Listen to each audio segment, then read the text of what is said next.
manolotra ny arahaba tompoko raha ny zavatra misongadina eto Madagasikara aloha amin'izao dia ny hafanana mihoapapana na ilay antsoina amin'ny voambolana teknika hoe vague de chaleur na canicule hoy ny filazany maro azy.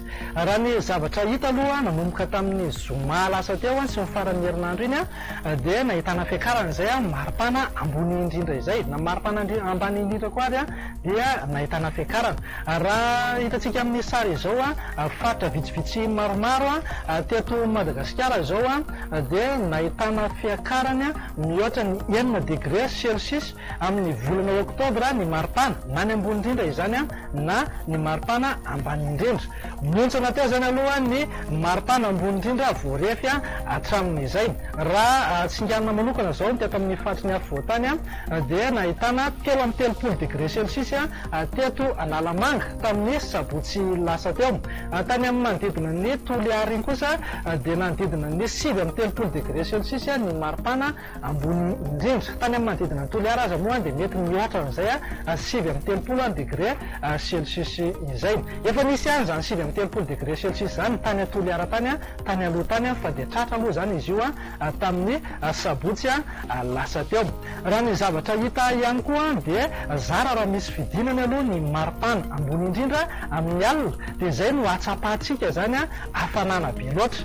Raha araka ny vinavinanay avy etỳ amin'ny météo ary dia mbola hitoy atao anatin'ny 2 na 3 andro avy izay hafanana be loatra izay na ny hafanana mihoapapana amin'ny faritra maro eto Madagasikara. Manoloana izay ary dia ireto mba misy torohevitra vitsivitsy kely ihany tsy spécialiste moa izay avy etỳ amin'ny météo fa mamanoro-hevitra kely ho antsika any an-tokantrano raha toka misetra izay hafanana mihoapapana izay ianao.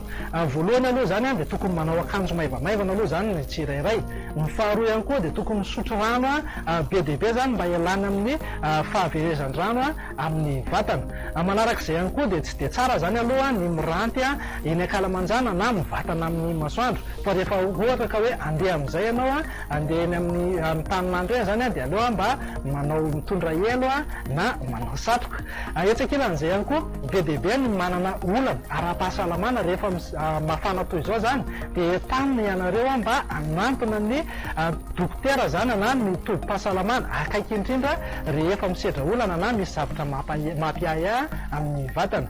Ny farany angambany dia eo amin'ny pitikafo mila mitandrina zareo rehefa mafana toy izao sy amin'ny vanim-potoana toy izao satria ny tandrevaka kely sy ny pitikafo dia mety hiteraka zava-doza amin'ny fiarahamonina ka dia aleo zany mitandrina hatrany eo amin'ny resaka afo.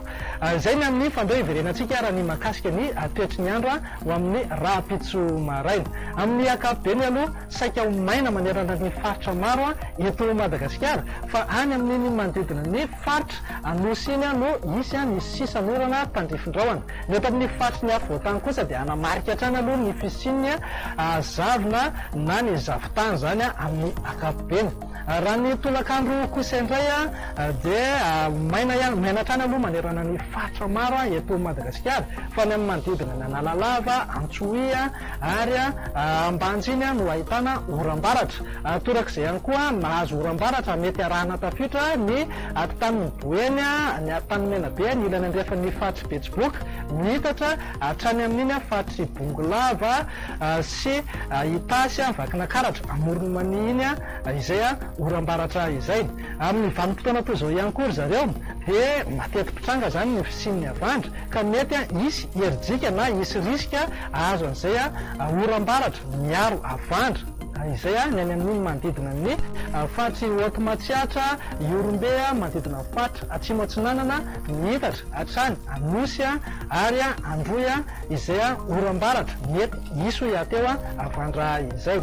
Raha ny maripana voatombotombana ho amin'ny rahampitso maraina zao dia saika nihevikevoka hatrany aloha ny vao maraina manerana ny faritra maro eto Madagasikara manodidina eo amin'ny 5 ka hatramin'ny 20 degré Celsius zao ny eto amin'ny faritry ny afovoantany. Motsiraka rehetra ora kosa dia saika eo anelanelan'ny 20 ka hatramin'ny 5 degré celsius eo.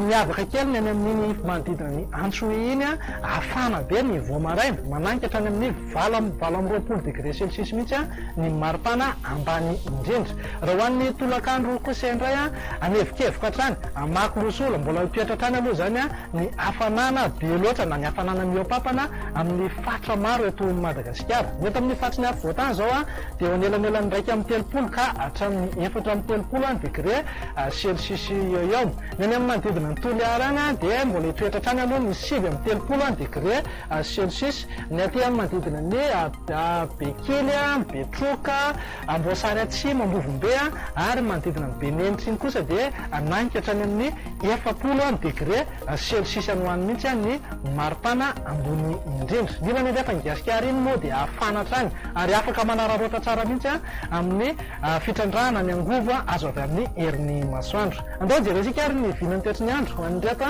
firenendehibe ivelan'ny Madagasikara ireto. Azorana malefaka ny any Nairobi raha saika andrahoana aloha amin'ny ankapobeny, ny any Paris ifandimby kosa andrahoana sy masoandro any Johannesburg. Ho an'ireto nosy kely ivelan'ny Madagasikara ireto kosa indray dia saika ho maina hatrany aloha ny any Mayotte, Maurice, Comore ary La Réunion fa azo oram-baratra zany any Seychelles. Dia izay indray raha mivinana ny toetrany androntsika ho amin'ny raha pitsy tompoko latsy tompoko vavy mamefy tananao ho amin'ny manaraka indray. Veloma tompoko.